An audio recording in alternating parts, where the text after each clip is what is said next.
Beginning of paganism in the world. Take heed, lest you lift your eyes to heaven, and when you see the sun, the moon, and the stars, all the host of heaven, you feel driven to worship them and serve them. Part of the history of sun worship begins in Genesis 11:2 through 4. And it came to pass as they journeyed from the east, that they found a plain in the land of Shinar, and they dwelt there. And they said to one another, Go to, let us make brick, and burn them thoroughly. And they had brick for stone, and slime had they for mortar. And they said, Go to, let us build a city, and a tower, whose top may reach unto the heavens, and let us make a name, lest we be scattered abroad upon the face of the whole earth. God had told man to spread all over the earth, to procreate all over the earth. But Nimrod, in his rebellion, he led people to ensure that they rebelled from that command that God gave. Their goal was to make a name for themselves. And what better way for you to make a name of yourself than to make pagan idol gods in the name of yourself? And that's exactly what they did.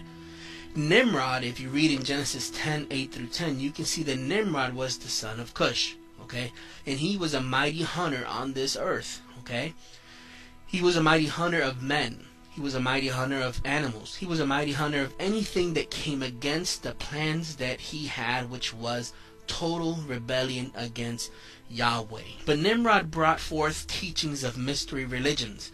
He is the one who originated astrology, magic. His goal, he was inspired by Satan, was to bring people to worship anything other than God himself. Now you have another character. Her name is Semiramis, which is better known as Isis, the Queen of Heaven, Ishtar, Easter, all the different names that she goes by. Astarte, Artemis, Diana, Venus, and Valentine's Day. Venus, that you see with the Cupid. Cupid is essentially Horus, Osiris. Sun worship is all around us. Open your eyes and you will see it. All of these are pagan beliefs. So Semiramis, she had originally married Cush, but then she turned around and married her son Nimrod. She did all of this for power. So when she saw that Nimrod was dead, she didn't want to just be left behind and had nothing, no power, no nothing. So what she did was she went ahead and sent an army to gather all of the missing pieces. Okay, so they went and they followed all of the missing pieces, and once again, all the missing pieces except for one, and that was his reproductive organ. She claimed that Nimrod could not come back to life without that reproductive organ, so he now ascended into the sun and now was called Baal, the sun god.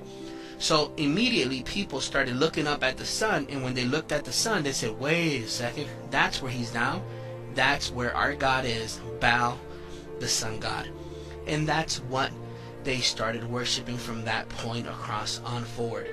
One of the items made in remembrance of Nimrod's missing reproductive organ is the obelisk.